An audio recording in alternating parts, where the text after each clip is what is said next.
नमस्कार, स्वागत है आपका स्टार न्यूज प्लस पर। आपके साथ में प्रीता चौहान। आइए अब हम आपको दिखाते हैं आज की बड़ी खबरें। स्टार न्यूज प्लस पर बने रहिए आप मेरे साथ। ऐसी ही बड़ी खबरों को जानने के लिए चैनल को सब्सक्राइब करना ना भूलें। धन्यवाद।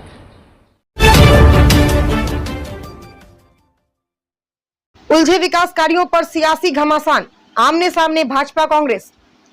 रुड़की के भगवानपुर विकास खंड के उलझे विकास कार्यों पर सियासी घमासान देखने को लगातार मिल रहा है। जहां भाजपा समर्पित ब्लॉक प्रमुख करुणा कर्णवाल विकास कार्यों के उद्घाटन को तरस रही है, तो वहीं भाजपा राज्य मंत्री और ब्लॉक प्रमुख के आपसी विवाद ने राकेश परिवार को भी कटघरे में लाकर खड़ा कर दिया है। जिसमें जहां कांग्रेस विधायक ममता राकेश ने कहा था, अगर मेरी संपत्ति साबित कर दे तो मैं अपने पद से इस्तीफा दे दूंगी, जिसके पलटवार में भाजपा राज्य मंत्री देशराज कर्णवाल ने मीडिया से रूबरू होते हुए कहा कि कांग्रेस विधायक अपना इस्तीफा तैयार रखें।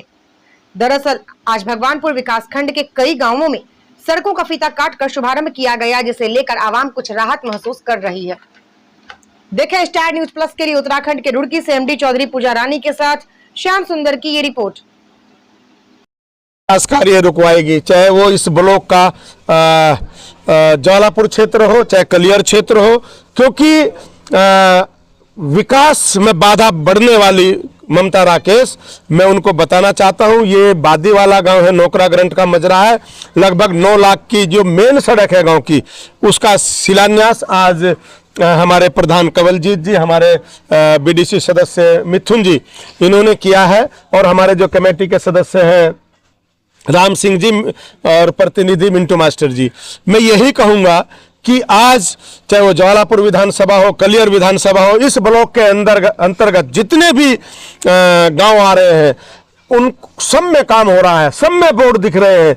इसलिए मैं ममता राकेश जी से निवेदन करूंगा कि वो दूसरों के घर पे जो है वो पत्थर नहीं मारते, क्योंकि उनके खुद के घर शीशे के हैं। 2027 में कमल खिलेगा भगवानपुर में, पूरे जनपद में कमल खिलेगा। 11 की 11 विधानसभा हम जीत करके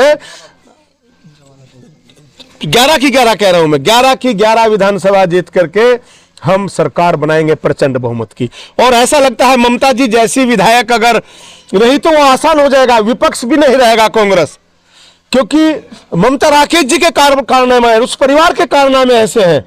अगर पार्टी, कांग्रेस पार्टी ऐसे नेताओं को संरक्षण देगी, क्योंकि सबके उनके जो घोटाले उजागर हो चुके हैं। ममता राकेश ने तो कहा है कि परिवहन मंत्री थे आदरणीय सुरेंद्र राकेश जी, उनकी सैकड़ों बसें चल रही है या नहीं चल रही है। 5-7 बसें अभी भी उनके बेटे की वोल्वो, जो लगभग 2-2.5 करोड़ की एक आती होगी, है ना, वो सबूत उनसे पूछ लो ना कि चल रही है या नहीं चल रही। उसके बेटे के नाम से, वो तो अभिषेक के, वो तो किसी रिश्तेदार के नाम से भी नहीं है। चरित्र प्रमाण पत्र भी उन्होंने अपना दे दिया, मुकदमा चल रहा था उनके बेटे के ऊपर, अभिषेक के, प्रमाण पत्र खुद बना के दे, जबकि वो कलेक्टर का अधिकार है। तो ये ऐसे काम कर रही है वो सारे।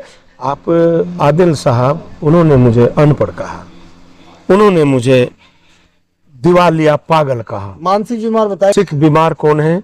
मैं ममता जी कह रहा हूं, वो देशराज, उसका बेटा क्या बोल रहा है, जो एक कमेरी माँ की कोख से पैदा हुआ, एक गरीब घर का बेटा, जिसने जो पंचर जोड़ने का काम करता है साइकिल पर, उससे हराया, उसने ममता को हराया, अभिषेक को नहीं, ममता को हराया सिरचंदी के अंदर। और आदिल साहब 2000 में ममता जी, आपके माध्यम से कहना चाहूं, क्या हाल था तुम्हारा, जमानत क्यों नहीं बचा पाई थी वैजयंतीमाला के सामने?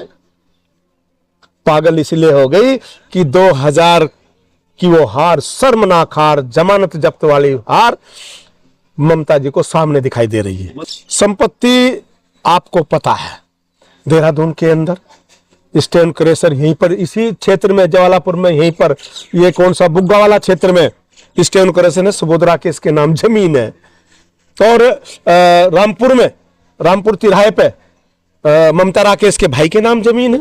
प्रमाण में इकट्ठा कर रहा हूं, ममता राकेश जी को प्रमाण के साथ जवाब दूंगा। आप अपने स्टूडियो में बुलाइए। साम्राज्य है वो जो छात्रवृत्ति घोटाला सुरेंद्र राकेश जी ने किया था, ठीक है ना, जिसमें मृतक आश्रित के रूप में ममता राकेश और उसका परिवार, ये आज जितनी भी ये वाह है सब वही की देन है। अगर वो प्रमाण देने को कहा ना, तो इस्तीफा लिख के तैयार रखे। मैं कह रहा हूं ना, इस्तीफा लिख के तैयार रखे, स्टूडियो में बुला लो, इस प्रमाण भी दूंगा।